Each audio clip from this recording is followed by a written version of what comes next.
Engkau kemarin jadi gubernur? Ya. Kenapa kau sembunyikan kebenaran? Anu. Tidak ada kata-kata anu lagi Pak di situ. Berat Pak, berat. Pertanggungjawaban itu berat. Pemimpin tuh bisa masuk neraka tanpa hisab, bisa masuk surga tanpa hisab. Tinggal pilih aja. Yang satu main suap, ada iblisnya berarti. Yang sono main suap, ada iblisnya berarti. Berarti iblis sama iblis main. Hanya saja kata iblis yang sono, maaf, suap aku lebih besar, kata dia. Jadi kalah itu Pak. Mengamankan kursi yang benda mati. Kami tak ngambil kursinya pusat, yang kami ambil kekuasaannya.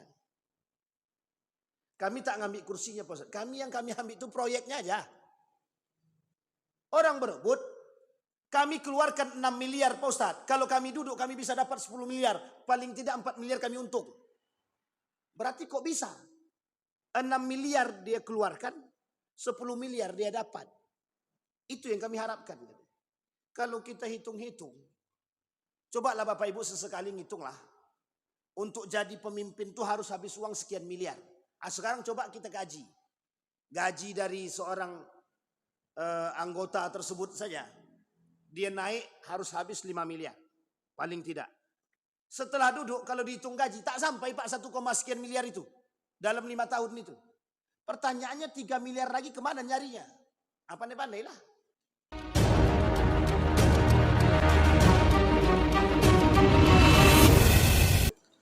Alhamdulillahirabbil alamin. Alhamdulillahilladzi an'ama bi ni'matil iman wal islam. Bihima tatimmus salihat. Ashhadu an la ilaha illallah wahdahu la syarika lah. Wa ashhadu anna Muhammadan abduhu wa rasuluh la nabiyya ba'd. Ya ayuhan nasu attaqu rabbakumul ladzi khalaqakum min nafsin wahidah wa khalaqa minha zawjaha wa bassa minhuma rijalan katsiran wa nisaa'a wattaqullaha alladzi tasaaluna bihi wal arham innallaha kana 'alaikum raqiba. Wa qala Allah ta'ala ya ayyuhalladzina amanu taqullaha wa qulu qawlan sadida yuslih lakum a'malakum wa yaghfir lakum dhunubakum wa may yuti'illaha wa rasulahu faqad faza fawzan 'azima. Puji syukur kehadirat Allah atas limpahan rahmat dengan mengucapkan alhamdulillahi rabbil alamin, berselawat kepada Nabi dengan mengucapkan Allahumma salli ala Muhammad wa ala ali Muhammad fil alamin innaka hamidum majid. Bapak Ibu sekalian yang berbahagia, mudah-mudahan seraya kita berdoa kepada Allah senantiasa terus berdoa dan bermunajat, insyaallah kita semua husnul khatimah. Amin ya rabbal alamin. Seorang ulama mengatakan dalam tulisannya, dalam nasihatnya, wahai orang-orang beriman, tingkatkanlah ibadahmu dalam keterasingan. Dia berkata, wahai orang-orang beriman, tingkatkanlah ibadahmu dan keimananmu dalam keterasingan. Bisa Bapak Ibu pahami kalimat itu? Tingkatkan ibadah dalam keterasingan. Ini poin penting. Loh kok dalam keterasingan? Kita kan dalam kondisi yang sangat ramai muslim. Itu yang menjadi renungan kita. Kata beliau, beribadahlah, tingkatkan keimanan dalam keterasingan. Maksud beliau adalah keterasingan dalam kondisi di tengah umat muslim itu sendiri. Perbandingan kemaksiatan dan ketaatan. Perbandingan antara kemungkaran dengan kemaksiatan. Perbandingan al-amru bil ma'ruf wan nahyu anil munkar. Di mana letak al-ma'ruf, di mana letak al-munkar. Perbandingan yang sangat jauh antara keberanian melakukan al-ma'ruf dan meninggalkan al-munkar. Keberanian antara melakukan al-ma'ruf atau mencegah al-munkar. Maka disinilah yang disebut dengan keterasingan. Orang yang berada dalam keterasingan, pada hakikatnya dia sedang berada dalam kondisi isolasi. Bagaimana seharusnya dia mengisolasi diri jika dia tak memiliki kemampuan yang tinggi. Nabi Musa alaihissalam, Nabi Harun alaihissalam berada dalam situasi keterasingan, tapi berada dalam kondisi terdepan.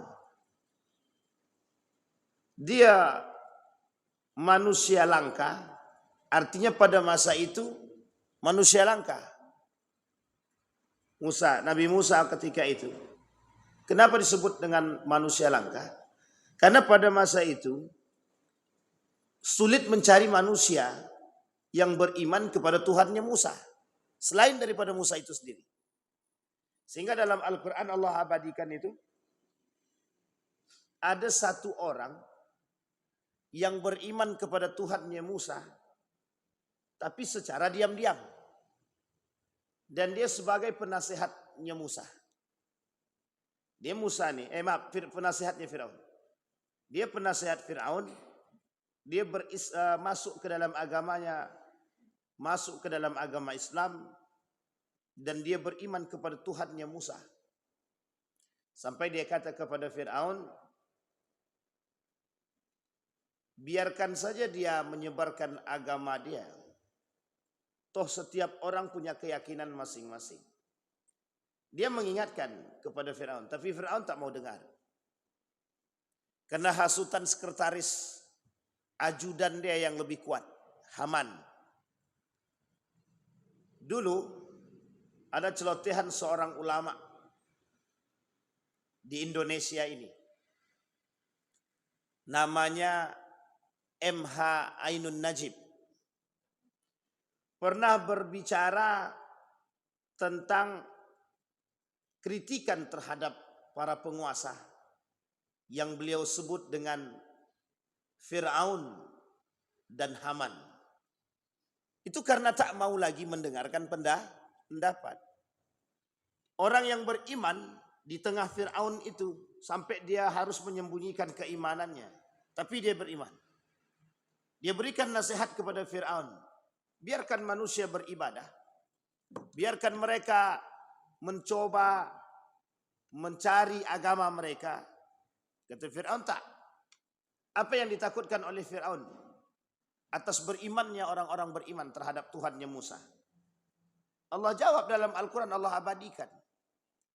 Kata Fir'aun, kalau tidak kita cepat cegah, nanti banyak orang-orang yang akan mengikuti Tuhannya Musa. Kekhawatiran Fir'aun akan ditinggalkan oleh umatnya, yang mana Fir'aun meminta kepada umatnya untuk menyembah diri dia dan menganggap diri dia sebagai Tuhan. Nah, maka Bapak Ibu sekalian yang berbahagia, itu kondisi Nabi Musa itu berada dalam keterasingan. Orang beriman tadi sampai harus menutupi keimanan dia. Kita ilustrasikan kepada satu tempat, tapi keterasingan yang dialami dari kezaliman dan kemungkaran dan kemaksiatan. Jadi posisinya mungkar merajalela, maksiat merajalela, tapi berada di situ kezaliman merajalela, orang beriman atau ibadah itu seperti satu tempat yang terasingkan. Persis seperti COVID. Yang masuk masjid sedikit, yang lain cari aman. Ibadah, sholat dalam masjid seperti sebuah keterasingan. Sehingga orang tidak berani, takut. Maka ada yang masuk lewat pintu belakang, pintu depan tutup, kasih portal. Tapi orang masuk lewat belakang. Nah, itulah bahasa ilustrasinya. Ketika ketakutan yang mendalam yang dialami oleh manusia. Maka kelak di akhir zaman, kata Nabi, mungkin tak se ekstrim itu. Tapi mungkin bisa jadi lebih ekstrim daripada itu. Orang beribadah seolah-olah ada rasa ketakutan. Ketika Dajjal turun, orang tuh bingung, sangat bingung sekali. Ketika Dajjal itu turun, itu orang akan berbondong-bondong dari desa untuk datang melihat Dajjal dan bertemu dengan Dajjal untuk menyaksikan kehebatannya.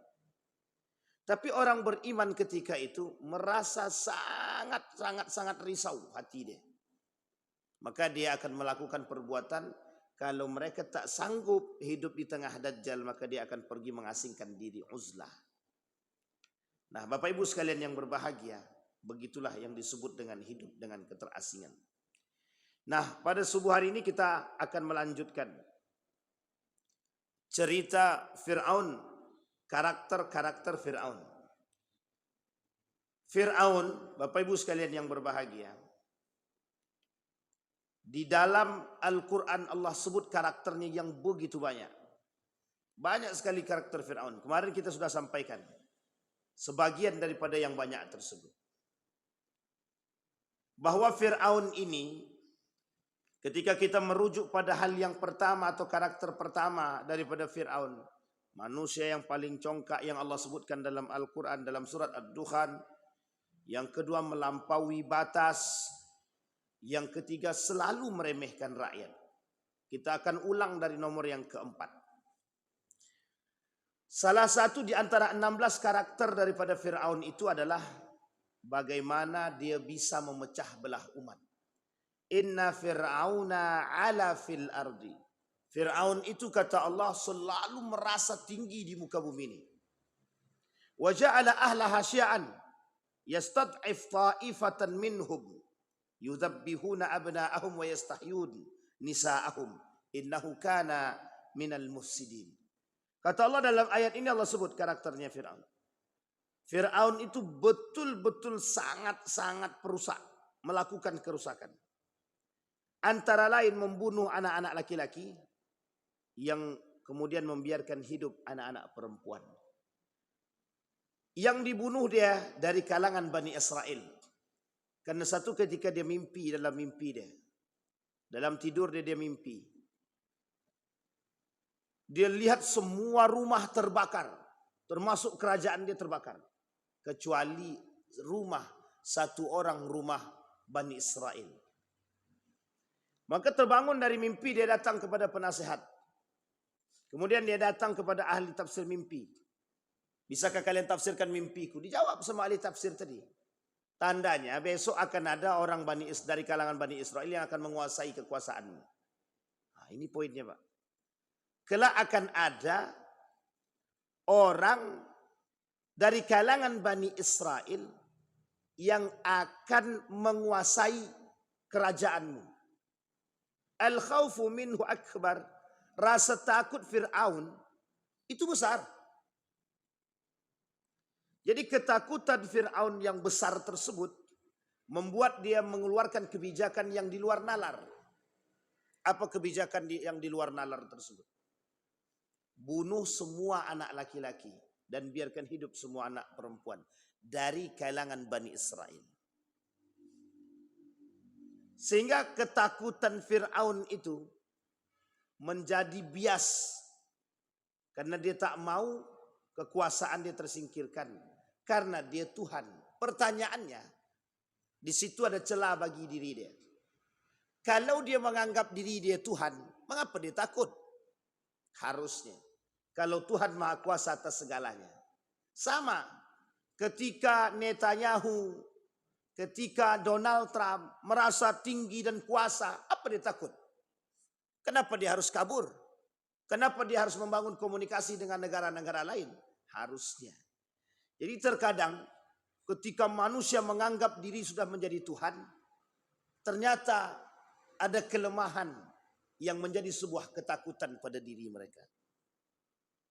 Maka ketika ditantang sama Iran, yang kalang kabut, dua-duanya kalang kabut. Amerika kalang kabut, Israel apa tak lagi.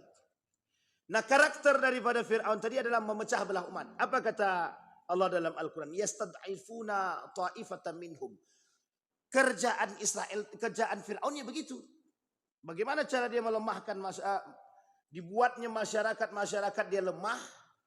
Jadi kalau ada masyarakat yang protes dengan Fir'aun, masyarakat yang lemah ini sudah disokong dana, disokong makanan, sehingga dia menjadi fansnya Fir'aun. Ada fansnya Fir'aun di sini.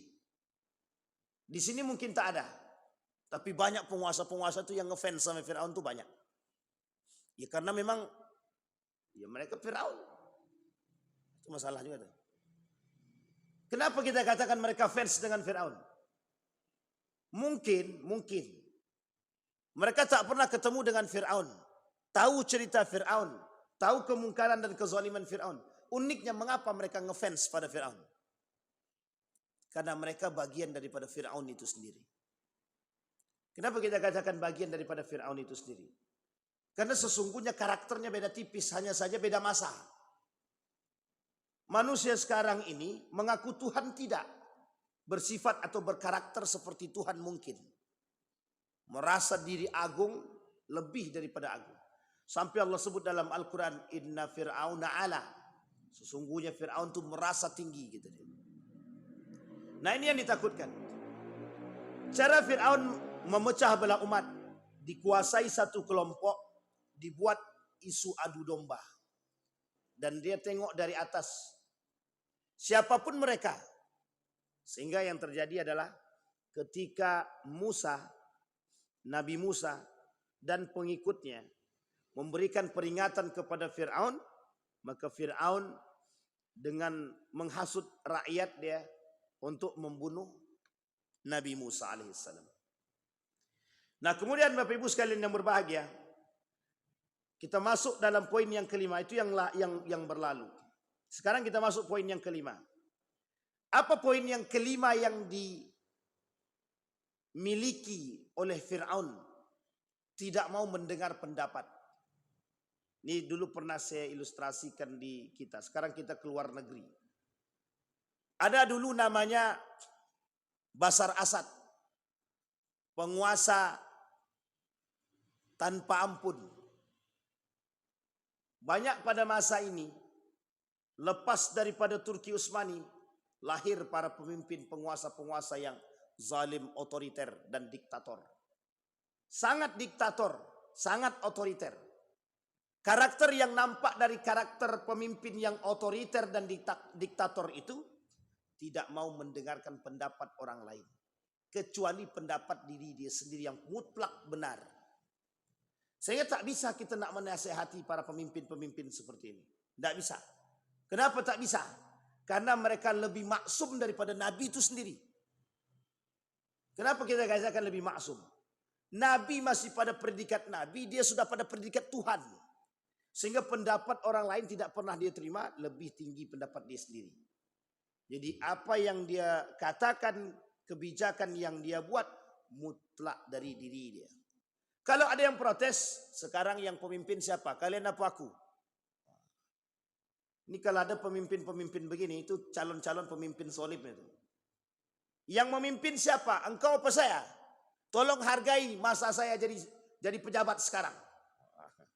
Jadi kalau dia jadi pejabat minta dihormati. Ketika dia tidak jadi pejabat, dia mengkritik terus. Dia bisa memberikan nasihat pada pejabat sebelum jadi pejabat.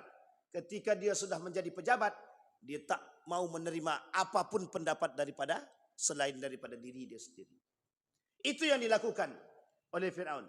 Ya qaum, lakumul mulkul yawm, zahirina fil ard. Faman yansuruna min ba'sillahi in ja'ana. Qala Fir'aun, ma urikum illa ma ara, wa ma ahdikum illa sabilar rasyad. Ayat ini berbicara tentang dua pemuda. Yang satu dibiarkan hidup, yang satu dibunuh oleh Fir'aun. Di hadapan Nabi Musa. Dia ingin tunjukkan aku bisa menghidupkan dan aku bisa mematikan. Ketika Fir'aun mematikan orang tersebut dan membiarkan hidup yang satunya, oleh Fir'aun dianggap mematikan dan menghidupkan. Ketika ditantang oleh Nabi Musa, tolong hidupkan yang mati, dia tak bisa. Dia tak bisa buat. Kemudian timbul kesombongan dan keangkuhan, rasa sakit hati, rasa telecehkan oleh Nabi Musa alaihissalam. Karena Fir'aun tidak bisa menghidupkan yang mati, sementara Allah bisa menghidupkan yang mati. Maka ketika itu, apa kata Fir'aun? Aku ini memiliki kekuasaan, jabatan, raja. Jelas kata Fir'aun. Sekarang apa yang kalian inginkan? Katakan. Sehingga sandaran Fir'aun Malik itu, raja tadi atau kerajaan tadi, itu disandarkan kepada ketuhanan ilahun yang bisa melakukan apapun menurut diri dia. Ketika seekor lalat, ini ibrah bagi kita semua. Ketika seekor lalat masuk ke telinga seorang penguasa yang zalim di muka bumi ini pada masanya, seekor lalat, dia mati oleh seekor lalat. Seorang Fir'aun raja, sangat tidak mungkin dia tak bisa berenang karena dia tinggal di pesisir. Pertanyaannya di dalam air, mengapa Allah tenggelamkan dan dia tak bisa berenang? Satu ketika Fir'aun hendak mengucapkan kalimat syahadat di dalam kondisi dia yang tenggelam ini. Saat itu juga air masuk ke dalam mulut dia sehingga susah bagi dia untuk mengucapkan kalimat La ilaha illallah. Aku beriman kepada Allah. Artinya dalam riwayat itu sempat disampaikan. Bisa dibaca dalam Ibnu Katsir itu. Bahwa sesungguhnya Fir'aun itu sebenarnya ketika berada dalam tenggelaman itu sempat ingin mengucapkan syahadat. Cuma oleh malaikat tidak terima malaikat. Yang nggak terima itu malaikat. Maka air silih berganti datang, ketika air keluar dari mulut Fir'aun dia ingin mengucapkan, masuk lagi. Ketika ingin mengucapkan, masuk lagi. Sampai pada akhir hayat dia tak sempat mengucapkan kalimat La ilaha illallah. Karena dia sadar, Fir'aun itu bukan tak tahu kalau dia lemah. Fir'aun itu bukan tak tahu kalau dia itu masih ada yang lebih daripada diri. Nah, ini yang dilakukan. Fir'aun sadar bahwa masih ada yang lebih tinggi daripada diri dia. Hanya saja gengsi untuk mengakui yang lain itu tidak mau dilakukan oleh Fir'aun.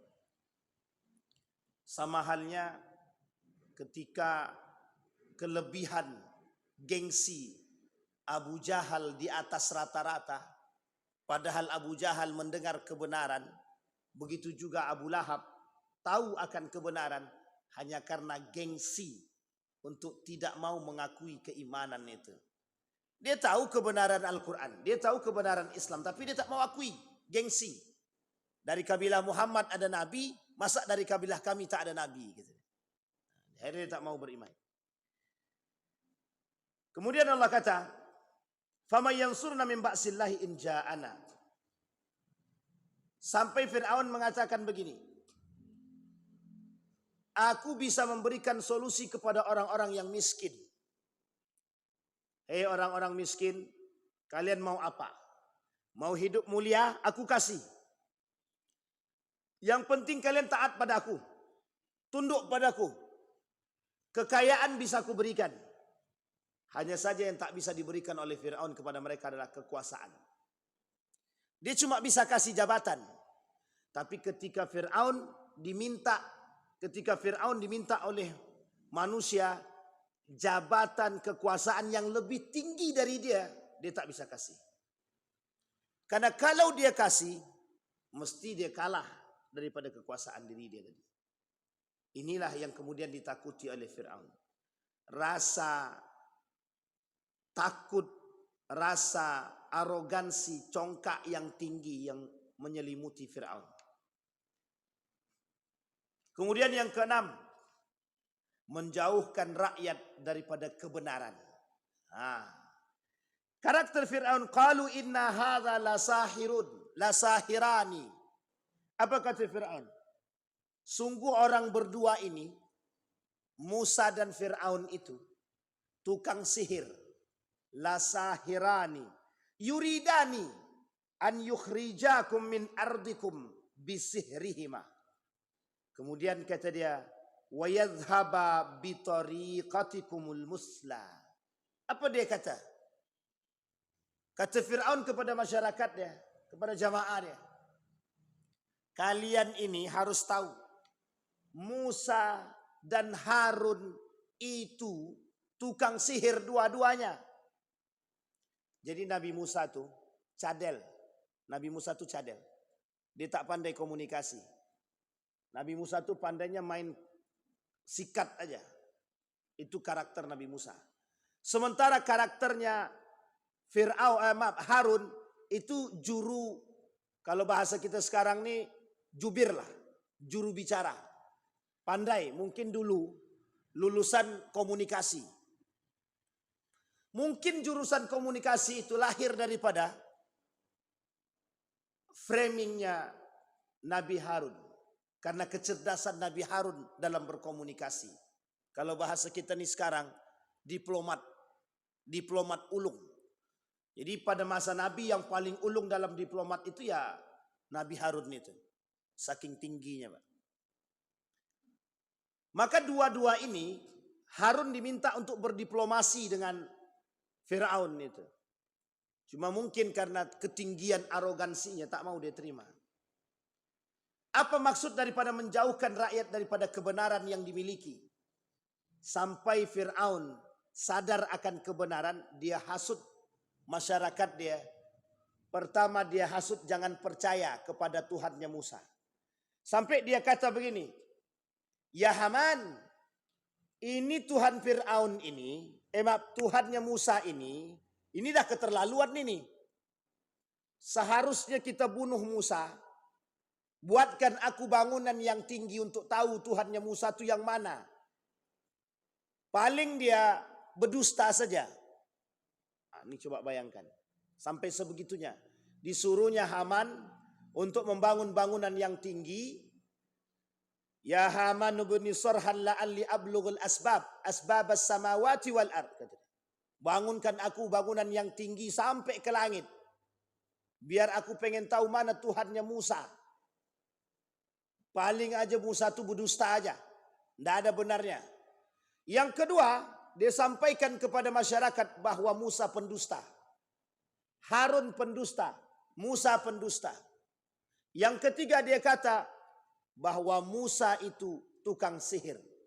Yang bisa menyulap, memanipulasi manusia.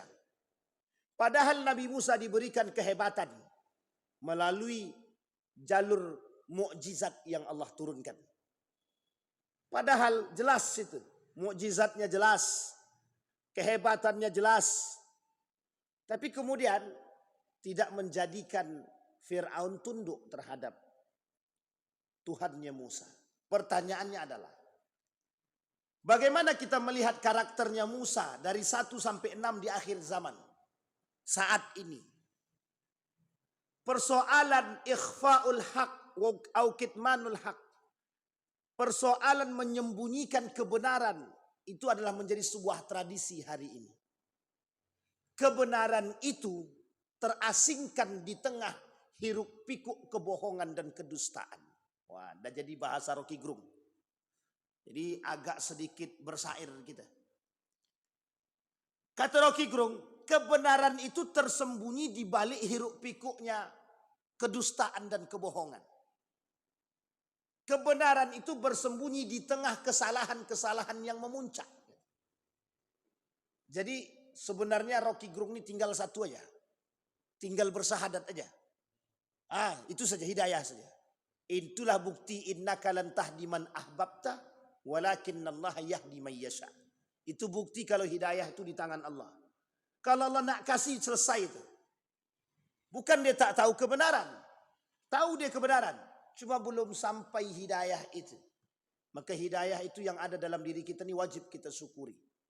Fir'aun tahu itu kebenaran. Tapi dia belum sampai. Seorang wanita pendeta. Waktu itu biarawati. Hafal Quran. Mengerti hafal hadis. Mengerti sejarah Islam. Kurang sikit aja. Kurang satu gerbang aja dia masuk lagi. Kalau dia bisa melewati gerbang itu selesai urusan. Sama, Rocky Gerung juga kurang itu saja. Lewat dia gerbang tersebut, selesai itu, Pak. Karena dia tahu kebenaran. Al-haqqu min rabbik fala takum minal mumtarin, kata Allah. Kebenaran itu mutlak dari Tuhanmu. Dan ketika Allah berbicara tentang kebenaran jelas, Pak. Tapi perhatikan manusia hari ini. Al-haqqu bikitmanihi. Bagaimana cara menyembunyikan kebenaran? Maka hari ini orang yang berani menyuarakan kebenaran seolah terasingkan di tengah tutupan-tutupan kebencian akan kebenaran. Jadi manusia hari ini tuh sulit lidah dia, seolah-olah ada kunci, ada borgol, ada gembok yang begitu ketat untuk mengucapkan itu. Sampai tak bisa mulut ini berucap akan kebenaran. Perhatikan satu syair di dalam pandangan para ulama. Bahkan sebagian mengatakan ini hadis baginda Nabi Muhammad SAW yang indah. Qulil haqqa walau kana murra. Katakanlah yang benar meskipun itu pahit. Ini sebenarnya bukan persoalan pada bagaimana kita, oh ini sudah ada yang benar, ini ada yang salah. Bukan. Persoalannya di mana letak keberanian manusia mengungkapkan kebenaran sampai-sampai dia harus merelakan kehidupan dan kematian. Seorang pemuda ketika diamanahi oleh orang tuanya dalam perjalanan, sekian banyak uang yang dia bawa, hanya saja ditaruh oleh orang tuanya di tempat yang tidak bisa diketahui oleh siapapun kecuali diri dia, orang tua dia, dan Allah. Di tengah perjalanan ada perampok qati'ut tariq, perampok yang merampok dia. Sehingga semua orang diminta untuk mengeluarkan semua harta benda untuk diberikan kepada perampok tersebut. Dan dia berikan apa yang dia miliki, termasuk tas-tas yang dia punya. Tapi apa yang terjadi? Ketika diperiksa oleh perampok, tak mendapatkan sesuatu apapun dalam tas pemuda tersebut. Apa kata laki-laki tadi? Kata perampok tadi, khasarah, enta miskin. Engkau orang miskin, engkau orang yang merugi, pergilah. Kemudian anak tadi berkata begini kepada perampok tadi, apa yang kau cari dari tasku? Jelas perniagaan, jelas harta, jelas nukut. Apa kata anak? Di dalam tasku ini terdapat sekian banyak uang. Kaget Pak perampok tadi. Engkau dusta? Aku tak berdusta sama sekali. Dibawa nih anak ini tadi kepada pemimpin perampok tadi. Di hadapan pemimpin perampok tadi, pemimpin perampok tadi kata, kalau kau berbohong, kau akan kubunuh. Sekarang tunjukkan di mana barang itu. Kami sudah periksa tak temukan. Dibuka sama anak tadi. Diambil uang tadi, dikasihkan sama dia. Ambillah, kata. Kalau kalian butuh uangnya, ambil. Apa kata pemimpin tadi? Mengapa engkau mengatakan ini? Sementara engkau dalam perjalanan lebih butuh. Dan kami tak mendapatkan. Apa jawaban anak tadi? Aku sudah diamanahi oleh orang tuaku dan aku bersumpah atas amanah ini yang aku pegang. Tidak boleh sekalipun berdusta. Meskipun hilang hartamu, sekalipun doa, walau doa hayati, katanya. Sekalipun kehidupanku hilang, taruhannya kematian. Seketika itu pemimpin yang zalim tadi, pemimpin perampok tadi mengucapkan asyhadu an la ilaha illallah. Coba bayangkan. Kadang Pak, mohon maaf, kalau kita berani mengungkapkan kebenaran, bisa jadi orang yang lain ikut terimbas. Berani juga dia mengucapkan kebenaran. Kalau kita tak berani mengungkapkan kebenaran, yang lain ikutan menutup mulut untuk tidak menyampaikan kebenaran. Di sini persoalan kita. Di tengah saat ini kebenaran ditutup oleh media. Kebenaran ditutup oleh kebijakan. Kebenaran ditutup oleh arogansi. Kebenaran ditutup oleh kekuasaan. Kebenaran ditutup akan ketakutan manusia terjerumus dalam kesalahan pribadi dia sendiri. Nah, ini poin penting bagi kita nih Pak. Maka nasihat juga bagi para pemimpin. Kalau pemimpin-pemimpin tak berani mengungkapkan kebenaran dan justru menggunakan kekuasaan untuk menyembunyikan dan menekan kebenaran, itu kezaliman yang nyata, sangat zalim. Nah, ini nasihat untuk kita semua nih Pak. Kadang-kadang kita tak berani mengungkapkan kebenaran karena takut akan tekanan. Mana tekanan? Kita takut tekanan. Berarti kalau ada manusia takut ditekan oleh manusia, kenapa dia tak takut ditekan oleh azabnya Tuhan? Kenapa dia tak takut ditekan oleh azabnya Allah? Karena azab Allah tak nampak, Pak Ustaz. Oh, itu masalahnya. Kalau Allah tampakkan, mati duluan, tak sempat kita tobat. Sampai di sini paham Bapak Ibu? Jadi jangan minta azabnya Allah itu, jangan minta. Ujian dari Allah itu jangan diminta. Hidup ini sudah ujian, jangan tambah ujian yang lain. Kita butuh kesabaran, kita butuh keberanian. Maka tak salah, hilang satu persatu. Nabi yang berani menyuarakan kebenaran hilang. Sahabat yang berani menyuarakan kebenaran hilang. Ulama besar pada masa tabi'in yang bisa menyuarakan kebenaran hilang. Tabi'in hilang. Tersisa para ulama di akhir zaman yang berani menyuarakan kebenaran hilang. Yang dulu punya keberanian hilang sedikit demi sedikit. Maka tersisa kelak adalah ulama, orang-orang yang mohon maaf bersanding dengan kedustaan. Kami bukan tak berani Pak Ustaz mengucapkan kebenaran. Nanti kasihan posisi kami tak aman. Nah, kalau posisi yang dikatakan tak aman berarti ada tekanan, ada ketakutan. Jangan salah, orang yang seperti ini sedang kufur sama Tuhan. Sedang melakukan kekufuran. Kalau dia lebih yakin, lebih takut kepada manusia ketimbang kepada Allah, ini menjadi masalah juga. Maka sama-sama Pak, bukan hanya Bapak Ibu semua saja. Dan saya tak kira banyak manusia sekarang yang begitu. Maka sama-sama Pak, sama-sama. Itulah kuncinya kebersamaan Pak. Itu kuncinya hijrah Pak. Hijrah dari yang tak berani menjadi berani. Hijrah dari yang tak berani mengatakan kebenaran menjadi yang berani mengatakan kebenaran. Sekalipun pahit. Ustaz, sebenarnya aku ingin mengatakan kebenaran Ustaz. Apa kebenarannya? Suami aku tuh jelek kali Ustaz. Cuman kalau aku sampaikan takut aku Ustaz. Berkelahi kami, cerai kami Ustaz. Nah, itu lain cerita Bapak Ibu. Jangan yang seperti itu yang dimaksud. Ustaz, aku memegang nama-nama para koruptor Pak Ustaz. Dan kalau ini aku sampaikan data-datanya ada sama saya Pak Ustaz. Kalau ini aku sampaikan Pak Ustaz, maka orang-orang ini pasti akan dipanggil. Sampaikan, tidak usah tunggu tanggal. Sampaikan.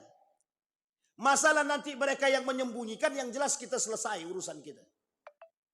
Kita bertanggung jawab di hadapan Tuhan, tak hanya di hadapan manusia. Nanti ditanya, Pak Sarno dulu apa? Pemimpin apa? Jadi penguasa apa? Jujur enggak, berani enggak? Esok diminta susah, kita jawab Pak. Tapi karena Pak Sarno mungkin gagah, berani-berani dia menyampaikan kebenaran, selesai dia Pak. Lewat begitu aja. Yang tak selesai itu, yang tak berani menyebutkan kebenaran. Pas sedang lewat, datang dipanggil Tuhan. Engkau kemarin jadi gubernur? Ya. Kenapa kau sembunyikan kebenaran? Anu. Nggak ada kata-kata anu lagi Pak di situ. Berat Pak, berat. Pertanggungjawaban itu berat. Pemimpin tuh bisa masuk neraka tanpa hisap, bisa masuk surga tanpa hisap. Tinggal pilih aja. Kalau ibu-ibu jelas masuk surga tanpa hisap itu banyak. Mengizinkan suami berpoligami. Nah itu nomor sekian aja tuh Bu. Nomor pertamanya ketaatan seorang istri terhadap suami.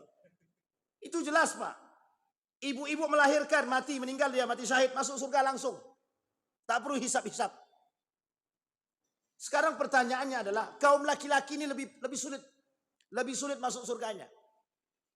Kalau dia tak bisa memberikan kebaikan kepada anak dan istri, dia pengkhianat di hadapan Allah. Begitu juga ilustrasi kepemimpinan. Yang besar, kalau pemimpin yang agung saja, kalau seorang pemimpin yang besar saja, tak mampu mengurus keluarga dia, tak mampu mengurus anak istri dia, bagaimana pertanggungjawabannya di hadapan Allah, di tangan sekian banyak manusia. Kita ambil ilustrasi gubernur. Kalau gubernur kita tak mampu misalkan, tak mampu memberikan kebenaran, tak mampu memberikan kebaikan, pertanggungjawabannya gimana itu? Seriau ini besok yang bersaksi. Siapa gubernurnya misalkan? Pak Abdul Wahid. Tapi kita doakan semoga beliau jadi orang baik. Dan insya Allah istiqomah dalam kebaikan. Insya Allah beliau bersama orang baik. Sampai di sini bisa dipahami. Sekarang nih kata kawan kami tadi. Ada yang disebut dengan mata Tuhan. Tahu Bapak Ibu mata Tuhan? Siapa yang bisa melihat mata Tuhan hari ini? Itu bukan matanya Allah. Yang disebut dengan mata Tuhan hari ini. Mata yang bisa mengintai siapapun. Namanya teknologi. Nah, ini disebut dengan mata Tuhan sekarang. Teknologi sekarang ini ada yang lebih canggih. Yang pakai alat kecanggihan namanya AI. Artificial Intelligence. Sesuatu yang tersembunyi di balik bisa dia kemukakan. Jadi kemarin itu ada seorang pemuda ngirim video ke saya. Kirim video Pekanbaru tempo dulu 1970-an. Uniknya dalam foto itu, dalam video tersebut Pak Soeharto sedang meresmikan jembatan Leton. Tapi ada satu kekurangan daripada aplikasi tersebut. Pak Soeharto dalam video tersebut tua. 1970-an tua dia. Berarti tahun 77. 1977. Lah kok tua? Berarti ternyata artificial intelligence-nya kurang cerdas. Padahal Pak Soeharto tuanya kapan itu? Bukan 1977. Itu masih muda sekali. Pertanyaannya adalah setinggi-tingginya, secanggih-canggihnya teknologi, mesti ada letak kelemahannya. Letak kelemahan itu ada. Sama Pak, sekuat-kuatnya teknologi hari ini media menyembunyikan kebenaran, masih bisa tercium bau-bau kebenaran tersebut. Maka Bapak Ibu, yang dilakukan oleh Netanyahu, yang dilakukan oleh Donald Trump, memegang pusat kendali, yang dia pegang bukan hanya persoalan perperangan saja, tapi teknologi ini mereka pegang. Bagaimana caranya menyembunyikan kebenaran? Apa contohnya? Sebanyak itu orang Israel yang meraung kesakitan dan meminta untuk agar Iran berhenti daripada memberhentikan perperangan. Video amartiran seperti itu tersebar Pak. Tapi tak ada satupun di antara kita yang bisa menemukan video tersebut kecuali sedikit saja. Itu yang bocor-bocor saja Pak. Kalau yang tak bocor, tak bisa kita temukan. Mereka tutup semua.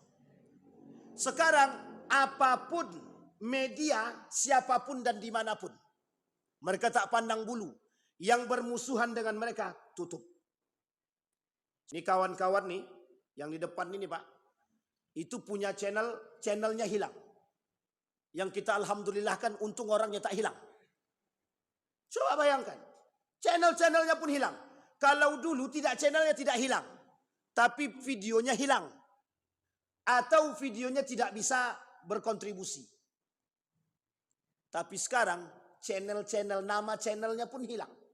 Coba bayangkan. Masjid Jogokarian, Instagram, Facebook, YouTube, Twitter hilang semua. Hilang semua.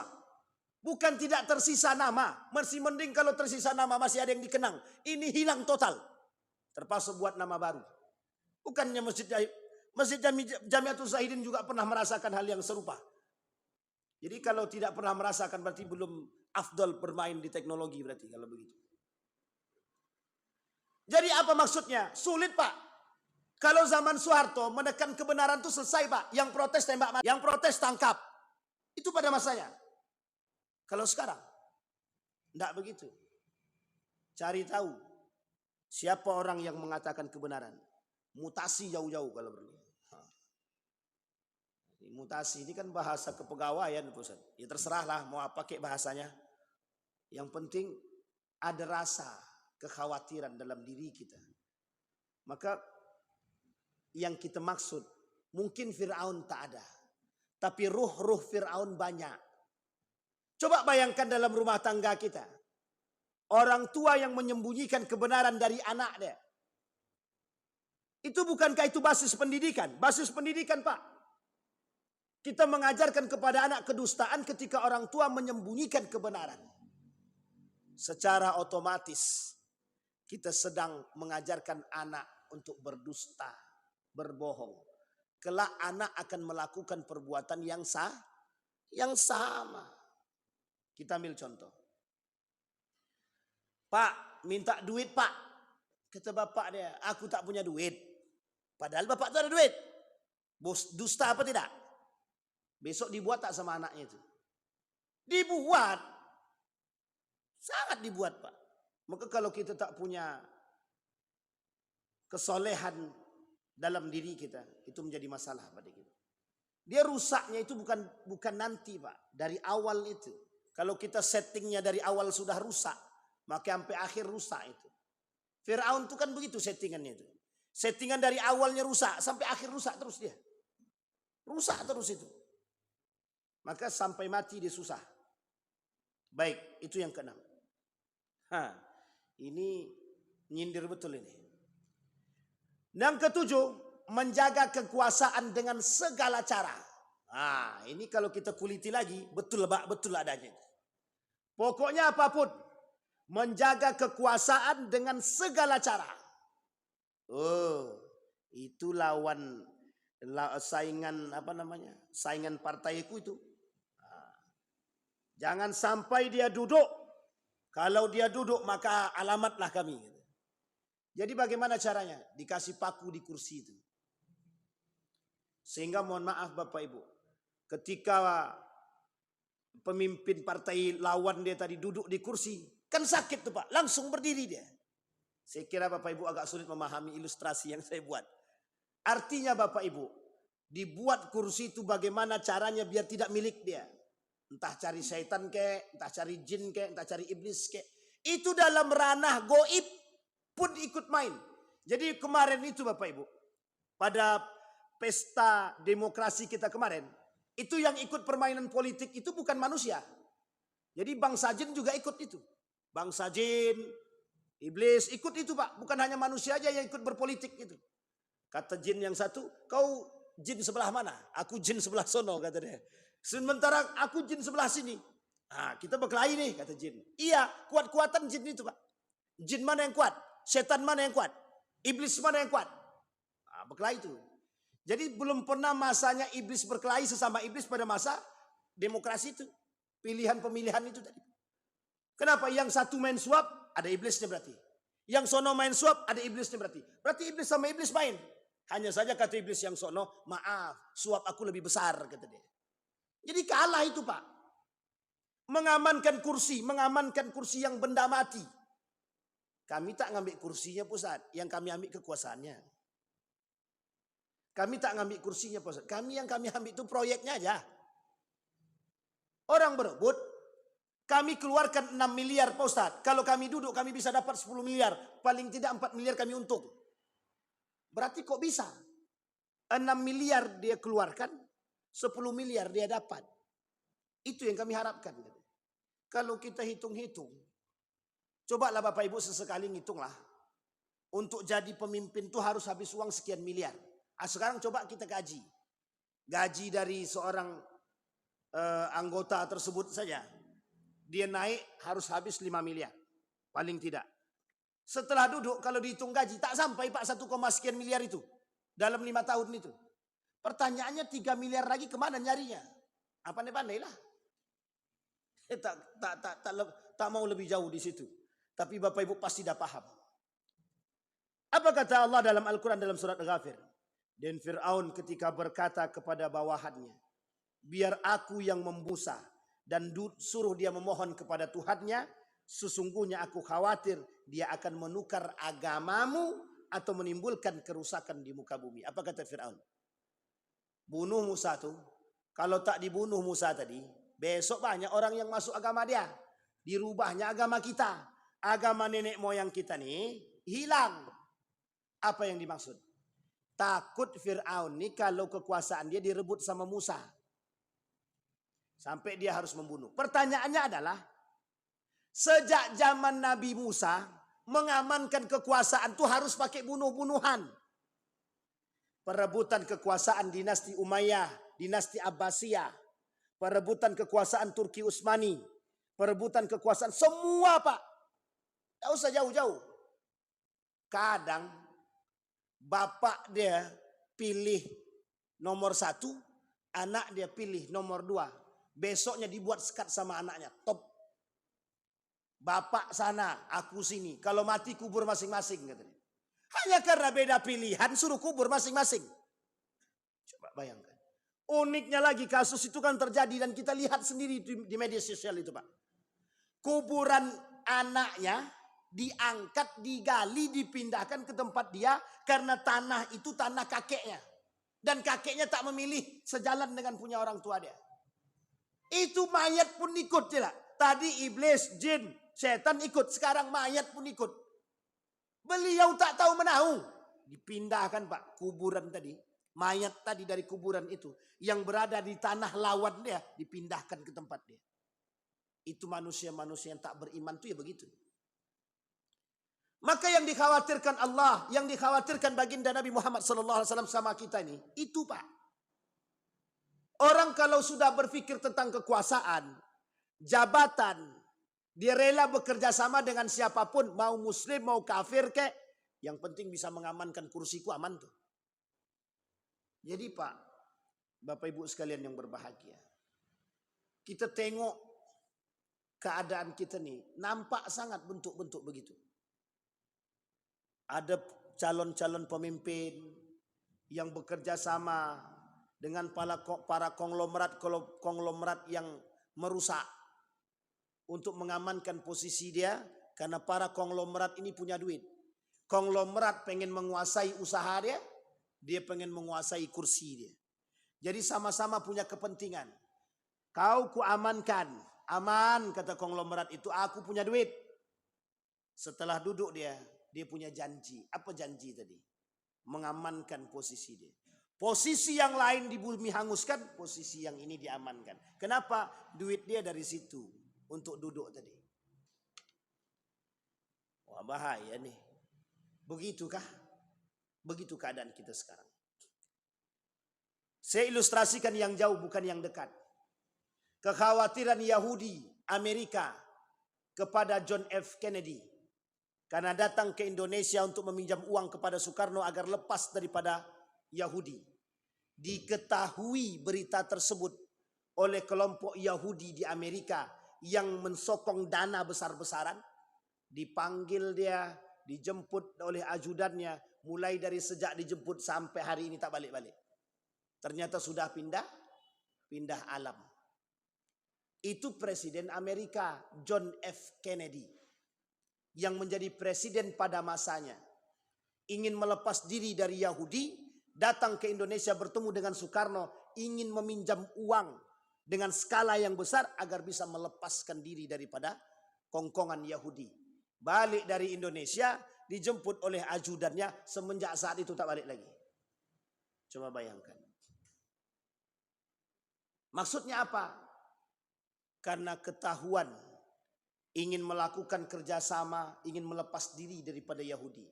Yahudi, maka mohon maaf Bapak Ibu ya, bahasanya begini, bahasa kasarnya begini. Amerika itu, dia akan selalu berada di belakangnya adalah Yahudi. Maka tonggaknya Amerika, yang menguasai Amerika itu bukan Amerika sendiri. Tapi lebih tepatnya Yahudi. Mereka tuh negara boneka juga. Negara boneka. Kok juga Pak Ustadz? Berarti masih banyak negara-negara boneka yang lain. Nah, pandai-pandai Bapak Ibu lah itu. Sampai di sini bisa dipahami Bapak Ibu. Tapi ingat pada puncaknya, sesuatu kekuasaan pada puncaknya akan Allah tunjukkan. Akan Allah tunjukkan masih ada yang lebih berkuasa di atas diri dia. Setidaknya ketika kekuasaan itu sudah mencapai pada puncaknya dan menganggap diri dia lebih hebat daripada yang lain. Mesti akan Allah datangkan kepada mereka yang bisa menggulingkan dan menghancurkan mereka agar mereka sadar bahwa betapa lemahnya diri mereka. Baik. Nah Bapak Ibu sekalian yang berbahagia. Tugas kita ini berat. Karena kondisi kita sekarang ini sudah berada pada posisi yang akut. Kalau bahasa penyakit komplikasi. Maka kita sekarang nih harus memiliki jati diri setidaknya. Agar kita bisa menghasilkan generasi-generasi yang jauh daripada generasi-generasi rakus. Jangan sampai rakus jabatan, jangan sampai rakus kekuasaan, jangan sampai rakus harta, jangan sampai rakus semuanya. Nah, kita perlu pendidikan yang baik. Maka hari ini kita perlu berikhtiar betul. Paling tidak kita bersama anak harus bisa selalu sering agar kelak dia tumbuh dalam keadaan dewasa yang punya kepribadian yang kuat. Itu yang kita takutkan, Pak. Nanti sudah kuat dia, lulusan pesantren nih Pak Ustaz. Alhamdulillah Pak Ustaz, 30 juz dia hafal Pak Ustaz. Masuk dia, gabung dia, hilang cerita. Hafalan hilang, agama hilang. Itu yang kita takutkan. Maka kalau kita tidak punya pendirian, keimanan, bapak ibu wajib soleh dulu. Sebelum dia mencetak anak-anak yang soleh. Baik Bapak Ibu. Fir'aun anti reformasi. Fir'aun tidak mau ada perubahan. Basar Asad itu maka kata sebagian artikel itu. Fir'aun masa kini. Jadi karakter Fir'aun masa kini itu hampir sama seperti Basar Asad itu. Tidak mau diganti. Tapi kan sistem monarki begitu Pak Ustaz. Yang menggantikan kan anak turunan dia. Itu sistem monarki. Jadi gimana caranya kekuasaan itu harus berada di tangan mereka secara menyeluruh. Ini sulit Pak kalau sudah sistem monarki itu begitu. Maka sebenarnya kalau kita bilang kesalahan juga sebenarnya kurang layak. Kalau kita bilang nepotisme juga sebenarnya kurang apik. Karena memang sistem monarki ini itu terjadi pertama sekali pada masa dinasti Muawiyah dalam Islam. Itu ketika Muawiyah menyerahkan kekuasaan dia kepada anaknya Yazid bin Muawiyah. Semenjak saat itu sistemnya sudah menjadi monarki. Dinasti Abbasiyah, semua kerajaan-kerajaan Islam sistemnya monarki. Tak ada lagi sistem kerajaan itu yang, apakah ada sistem kerajaan yang memilih pusat? Tak ada. Karena semua sistem kerajaan turun-temurun. Dari bapak ke anak. Dari anak ke anak dia. Dari anak dia ke anak dia lagi. Kalau anak dia perempuan bagaimana pusat? Perempuan itulah jadi pemimpin. Tapi waktu itu di Jogja tidak begitu Pak. Di Jogja tidak begitu. Di Jogja itu pemimpinnya harus laki-laki. Nah sekarang itu sultan sekarang tidak punya anak laki-laki. Nah, maka itu yang ditakutkan itu. Sempat terjadi gempur itu pada masanya. Sempat terjadi persoalan pada masanya. Baik, anti reformasi. Tidak mau ada perubahan. Bagi Fir'aun, perubahan itu mengalahkan diri dia. Maka kalau terjadi perubahan, maka aku kalah. Berbeda dengan Fir'aun pada masa Nabi Yusuf. Kata Fir'aun pada masa Nabi Yusuf, itu kalau bisa, sekian banyak kalau bisa datangkan sebanyak mungkin Nabi. Biar Mesir ini bagus. Mesopotamia. Biar Mesir ini cantik. Biar Mesir ini nampak. Kata dia. Sehingga keberkahan pada masa Nabi Yusuf itu didatangkan dua nabi sekaligus untuk Mesir ketika itu. Nabi Yusuf dan Nabi Yakub alaihissalam. Apa yang terjadi? Perubahan drastis, semua negara melihat kepada Mesir. Bahkan semua negara yang berada di sekeliling Mesir itu berdatangan meminta bantuan kepada negeri Mesir. Ketika itu, sebagian pendapat dalam sejarah mengatakan maliknya itu, rajanya itu tidak mau dipanggil Fir'aun. Lebih tepatnya Malik, penguasa kerajaan. Kenapa kok tak mau disebut dengan Fir'aun? Karena mereka berbeda kabilah. Yang pada masa Nabi Yusuf itu kabilahnya dari Mesir pesisir. Sementara Fir'aun itu dari Mesir kota. Jadi masih ada rasis juga. Tapi mereka tidak mau dipanggil Fir'aun. Karena waktu itu mereka sadar identiknya Fir'aun itu pada hal yang negatif. oleh mereka. Tapi sebenarnya Fir'aun bukan. Fir'aun itu adalah nama Raja Mesir yang pada masa itu dipanggil sebagai Fir'aun. Nah kebetulan Nabi Yakub alaihissalam dapat penguasa Fir'aun yang zalim. Fir'aun yang zalim. Anti reformasi. Makanya ketika Soeharto digulingkan, kan bahasanya digulingkan ini. Kemal Ataturk digulingkan. Bashar Assad digulingkan. Pokoknya setiap pemimpin yang sudah sampai pada puncak kezalimannya digulingkan. Ada rasa capek, ada rasa ingin perubahan dalam diri umat-umat itu.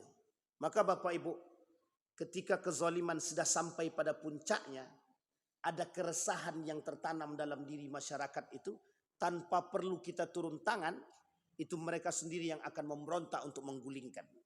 Maka kita berharap kepada para pemimpin kita nih, jangan coba-coba untuk menjadi manusia diktator dan menjadi manusia yang otoriter. Kelak ketika sampai pada puncaknya, Allah akan jatuhkan dan benamkan dia sebenam-benamnya. Dia tinggal pilih saja, mau hina atau terhormat, itu tinggal pilih saja. Yang terakhir Bapak Ibu sekalian yang berbahagia. Reformis harus disiksa. Yang ke-9 itu. Apa maksudnya reformis harus disiksa? Siapapun yang membawa perubahan harus disingkirkan. Bani Israel, setiap ada nabi, mereka khianati. Setiap ada nabi, mereka khianati. Terakhir Nabi Isa. Apa kurang pengkhianatan dia? Sampai mau disalibnya. Dijadikannya Tuhan. Pada masa Fir'aun sama Pak. Nabi Musa, Nabi Harun, siapapun yang memberontak pada Fir'aun bunuh. Dia mending Pak kalau cuma dikasih diasingkan penjara. Bunuh aja langsung kata dia. Coba bayangkan. Saking takutnya anak kecil yang tak berdosa. Sekarang kurang zolim apa dia? Yang tidak memberikan kehidupan kepada anak-anak bayi. Baru lahir anak bayi bunuh. Baru lahir bunuh. Apa tak sadis itu Pak? Sekarang tak ada begitu. Sekarang yang seperti itu membunuh tak ada Pak. Tapi yang narok tong sampah banyak. Anak lahir ditaruh tong sampah. Alasannya apa? Miskin. Itu lebih kejam daripada Fir'aun. Mending dibunuh langsung, tak tersiksa dia. Ini Pak mohon maaf ditelantarkan Pak. Ditaruh di tong sampah. Ditaruh depan rumah orang. Itu menyiksa tuh Pak. Lebih parah daripada Fir'aun itu. Itu orang tua itu bukan durhaka lagi itu. Sudah tercatat di Lauhil Mahfuz itu Pak. Di mana nerakanya sudah nampak itu. Illa man taba, kecuali dia bertobat kepada Allah. Coba bayangkan Pak. Coba perhatikan Bapak Ibu kalimat ini. Ini penting bagi Bapak Ibu semua untuk kita pahami Pak. Anak-anak bayi yang baru lahir. Yang oleh orang tua yang tidak bertanggung jawab. Dan yang mohon maaf dengan alasan kemiskinan. Apapun alasannya Pak, apapun alasannya. Menelantarkan anak itu jauh lebih Fir'aun daripada Fir'aun itu sendiri. Saya ulangi sekali lagi. Menaruh anak, menelantarkan anak, menyiksa anak itu jauh lebih Fir'aun daripada Fir'aun itu sendiri.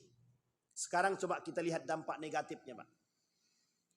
Orang tua yang menelantarkan bayi dan diambil oleh orang. Pertanyaannya, tahukah orang itu anak ini siapa? Tahukah orang yang mengambil ini golongan darahnya apa? Tahukah dia kelak seperti apa besarnya? Dan dia akan nikah dengan siapa? Kalau orang tua yang membuang ini tiba-tiba punya anak lagi. Dan ternyata anak ini menikah dengan anak tersebut. Apa hukumnya Pak? Nikah sedarah itu. Haram. Tapi kan dia tak tahu Pak Ustaz. Tapi dampak perbuatan siapa? Ini cerita Pak. Cerita ini tertulis di dalam kitabnya para ulama.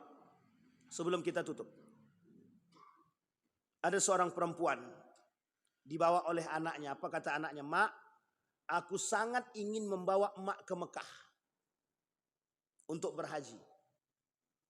Tidak usah panjang-panjang, kita singkatkan ceritanya. Singkat cerita Pak. Anak ini alhamdulillah dari hasil perdagangan dia. Dia punya banyak pendapatan. Dibawalah ibunya berangkat haji Pak. Dan anak ini tinggalnya tak jauh dari kota Mekah. ketika dibawa ibunya ini berhaji, ibu dia tak bisa melihat Ka'bah sama sekali. Selama dia berhaji berkali-kali datang ke Ka'bah, ibu dia tak bisa melihat sama sekali, tak bisa. Dan ini cerita ini masyhur, Pak. Kalangan para ulama. Datanglah kepada seorang ahli agama. Kalau bahasa kita ini kiai. Apa kata kiainya? Kau jawab dengan jujur, jangan ada satu kebohongan pun. Apa jawaban ibu tadi? Siap. Tahu Bapak Ibu kesalahan yang paling, dia ada 3 kesalahan yang besar. Saya ambil yang satu paling besar saja. Dulu kerjaan ibu ini bukan apoteker, bidan. Jadi bidan ini, ibu ini selalu menukarkan bayi. Jadi bayi yang lahir, misalkan kalau bayi itu lahir prematur, dia sampaikan ke orang tua dia. Kalau orang tuanya mau membayar lebih mahal, nanti ditukar dengan bayi yang lahir barusan. Ditukar bayi ini. Kan tidak kelihatan tuh, tidak ketahuan karena masih bayi. Akhirnya dapat duit kan. Demi duit inilah dulu dia buat bayi ini dia tukar. Dan sampai berjalan 10 tahun. Pertanyaannya sudah berapa bayi yang dia tukar. Sekarang kita lihat dampak negatifnya. Bagaimana kita mau tahu menelusuri nasab-nasab kebenarannya. Mohon maaf Pak. Ayah, seorang bapak dan ibu yang ternyata anak tersebut anak angkat. Kalau dia sudah besar dan belum pernah disusui oleh ibu dia, maka ketika dia sudah dewasa haram bagi dia untuk tinggal bersama dengan orang tua tersebut, jika seandainya orang tua dia tidak mau pakai kerudung. Kecuali kalau ibu ini mau pakai kerudung terus masa hidup dia, Pak. Kalau tidak, dia tidak bisa pakai kerudung, Pak. Kecuali dia susukan. Dan dia susukan harus 5 kali isapan, Pak. Dan harus sampai ke tenggorokan ke Imam Syafi'i. Kalau tidak, tak bisa, Pak. Sekarang pertanyaan berapa banyak? Itu tidak parah, Pak. Yang lebih parahnya lagi kalau sempat mereka nikah dengan mereka. Ini masalah, Pak. Coba bayangkan itu. Ini masalah ini. Dan orang tua yang suka membuang anak ini sangat masalah sekali. Kalau tak mau punya anak, jangan buat anak. Itu penting, itu harus dipahami. Jangan mau buatnya saja. Tapi tak mau ngurus. Pengkhianat itu Pak di hadapan Allah. Sebetulan Pak, ini masalah ini betul-betul serius ini. Karena waktu kami berkunjung ke panti asuhan itu, Ustaz, ini anak ini banyak kami temukan Ustaz. Mohon maaf Ustaz. Ada orang menemukan anak dititipkannya di sini. Masalahnya kita tidak tahu Pak. Kalau dia titipkan itu, ini aku titipkan anak si Fulan si bin Fulan. Tanggal sekian di rumah sakit ini. Alamat rumahnya di sini. Bisa kita cari langsung. Tapi kan tidak mungkin begitu dia titipkan. Dia telantarkan begitu saja. Maka Bapak Ibu sekalian yang berbahagia. Berhati-hatilah dalam berbuat. Berfikir dulu. Fakir qabla an ta'zim. Fikir dulu sebelum kita berbuat. Kalau sudah tahu kita apa yang mau kita buat dengan dampak dia segala, baik positif ataupun negatifnya, baru kita berbuat. Maunya buat anak, ini Pak biasanya yang kayak gini, yang suka melantarkan anak ini mohon maaf yang suka berhubungan bezinah ini. Ini yang suka bezinah ini. Karena dia gagal menggugurkan janin itu, ditelantarkannya anak itu. Itu sudah menjadi kayak sebuah tren gitu, di tengah masyarakat kita hari ini. Mudah-mudahan ada manfaat dari apa yang saya sampaikan sampai ke nomor 9. Insya Allah kita lanjutkan dari nomor 10 sampai ke 16 di pertemuan yang akan datang jika Allah mengizinkan kita. A'udzubillahi minasyaitonirrajim. Bismillahirrahmanirrahim. Alhamdulillahirabbil alamin.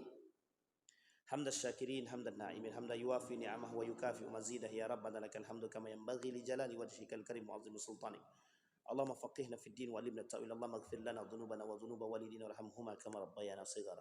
Allahumma ighfir lahum warhamhum wa'afihim wa'fu anhum wa akrim nuzulahum wa wasi' madkhalahum waj'alil jannata mathwahum. Allahumma inna ala dzikrika wa syukrika wa husni ibadatik. Allahumma khtimna bis salihin. Allahumma khtimna bis salihin. Rabbana hab lana min azwajina wa dhurriyyatina qurrata a'yun waj'alna lil muttaqina imama ya rabbana ya rabbal alamin. Rabbana atina fid dunya hasanah fil akhirati hasanah wa qina azabannar. Walhamdulillahirabbil alamin. Assalamualaikum warahmatullahi wabarakatuh.